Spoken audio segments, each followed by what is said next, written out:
आज हम urethral structure को डिस्कस करते हैं। ये मेल यूरिनरी सिस्टम का एक प्रॉब्लम है जिसमें यूरेथ्रा अपना साइज कम कर देता है, नैरोइंग हो जाती है उसमें यूरेथ्रा में।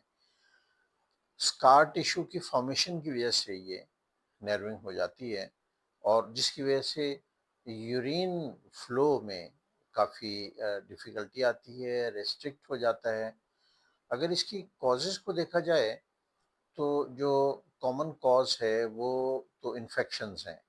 रिकरेंट यूटीआई की वजह से ये हो सकता है। फिर सेक्सुअली ट्रांसमिटेड जो इन्फेक्शंस हैं जैसे गोनोरिया है, क्लेमाइडिया है, ये उनकी वजह से भी ये प्रॉब्लम हो सकता है कि यूरेथ्रा की नैरोइंग हो जाए। कोई इंजरी, कोई ट्रॉमा पेरिनियम का या यूरेथ्रा का या पेल्विस का, वो उसकी वजह से भी ऐसा हो सकता है। जैसे कैथेटराइजेशन है, सर्जरी है, एक्सीडेंट्स हो सकते हैं कि उनमें इस तरह से इंजरी हो जाए। आइट्रोजेनिक भी इसकी कॉज हो सकती है जिसमें कि रिपीटेड इंस्ट्रूमेंटेशन हो, जिसमें एंडोस्कोपिक प्रोसीजर हो या प्रोलॉन्ग कैथेटर का इस्तेमाल हो, तब भी यूरेथ्रल स्ट्रक्चर की पॉसिबिलिटी है कि डेवलप हो जाए। सिम्टम्स अगर देखी जाए तो यूरिन जो है वो उसकी स्ट्रीम थिन हो जाती है पेशेंट की और वीक स्ट्रीम हो जाती है। पेशेंट को यूरिनेट करने के लिए स्ट्रेनिंग करनी पड़ती है, उसको जोर लगाना पड़ता है। यूरिन के स्ट्रीम में स्प्लिटिंग शुरू हो जाती है, डबल स्ट्रीम डेवलप हो सकती है, स्प्रेइंग होना शुरू हो जाती है। फिर उसके बाद सेंसेशन होती है कि जैसे इनकम्प्लीट ब्लैडर एम्प्टीइंग हुई है, उस मुकम्मल तौर पे ब्लैडर खाली नहीं हुआ। बार बार यूरिन पास करने का की टेंडेंसी डेवलप हो जाती है और ये रिपीटेडली पेशेंट जो है वो यूरिन पास करता है। यूरिनरी रिटेंशन और उसकी जो है वो सीवियर रिटेंशन होना शुरू हो जाती है। इसी तरह से बार बार अगर यूटीआई डेवलप हो रहे हों और बार बार इन्फेक्शन हो रहा हो और इकोलाई जो है वो इरेडिकेट ना हो सके प्रॉपर, तो भी ये डेवलप हो सकता है। पेशाब के दौरान बर्निंग या फिर पेन, ये भी पॉसिबिलिटी है। और यूरिन के साथ ब्लड आ जाना या बाज़ औक़ात सीमन आ जाना, ये भी पॉसिबिलिटी है कि यूरेथ्रल स्ट्रक्चर के पेशेंट में ऐसा पॉसिबल है। होम्योपैथिक मेडिसिन जो इसके लिए यूज़ की जाती हैं, उनमें प्रोमिनेंट जो मेडिसिन्स हैं वो क्लेमाइटिस है, जो कि पेन, बर्निंग पेन हो, यूरेथ्रा का यूरिनेशन के दौरान बर्निंग हो, ड्रिबलिंग हो और स्लो इंटरप्टेड फ्लो हो और यूरिन की रिटेंशन हो, तो इसको यूज़ करवाया जाता है। इसी तरह से चिमाफिला एक मेडिसिन है, कांस्टेंट डिज़ायर हो रही हो यूरिनेट करने की, स्केंटी यूरिन हो और प्रोस्टेटिक ऑब्स्ट्रक्शन के केस में भी चिमाफिला को यूज़ करवाया जाता है। कैंथरस को यूज़ करवाते हैं स्वीयर बनने के लिए।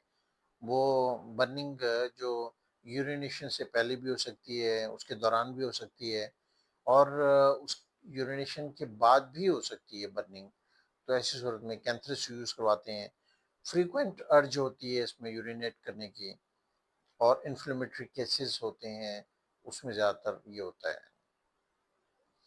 थूजा को यूज़ करवाते हैं जो कि क्रॉनिक यूरेथ्रल नैरोइंग में इस्तेमाल होती है। गोनोरिया की अगर हिस्ट्री हो और स्प्लिट स्ट्रीम हो, डबल स्ट्रीम हो और ड्रिबलिंग होती हो, तो थूजा को यूज़ करवाते हैं। सारसाप्रेला एक मेडिसिन है जो सीवियर पेन में at the end of urination होता हो पेन, स्केंटी फ्लो हो और यूरिन पास करने में लास्ट ड्रॉप्स के पास करने में डिफ़िकल्टी होती हो तो सारसाप्रेला को यूज़ करवाते हैं। कोनियम देते हैं डिफ़िकल्ट स्टार्टिंग यूरिनेशन और वीक इंटरप्टेड स्ट्रीम में इसको यूज़ करवाया जाता है, जिसमें कि ड्रिबलिंग भी होती है, प्रोस्टेटिक एनलार्जमेंट भी इसके साथ लिंक हो तो कोनियम बेस्ट मेडिसिन है। सल्फर को दिया जाता है जो क्रॉनिक टेंडेंसी यूरेथ्रल इन्फ्लेमेशन की और बर्निंग की और इचिंग की ऐसी सूरत में सल्फर देते हैं। यूरेथ्रल हेल्थ को मेंटेन रखने के लिए जो डाइट रिकमेंडेड होती है, बेस्ट फूड फ्रेश फूड्स हैं, वेजिटेबल्स हैं, स्पेशली वाटरमेलन, क्यूकम्बर, इसको यूज़ कर किया जाए जो कि नेचुरल डायूरेटिक भी हैं। इसी तरह से क्रेनबेरी और ब्लूबेरी को वो रिड्यूस कर देती है यूरिनरी इन्फेक्शन के रिस्क को। ऐसे फूड इस्तेमाल किए जाएँ जो ज़िंक और सेलेनियम रिच फूड हों, जैसे पम्पकिन सीड है, फिश है, एग्स हैं, नट्स हैं। एंटी इन्फ्लेमेटरी फूड्स इस्तेमाल किए जाएँ जैसे टर्मेरिक है, जिंजर है, ऑलिव ऑयल और ग्रीन लीफी वेजिटेबल्स यूज़ किए जाएँ। पानी की मिकदार ज़्यादा से ज़्यादा रखी जाए, एडिक्वेट हाइड्रेशन हो।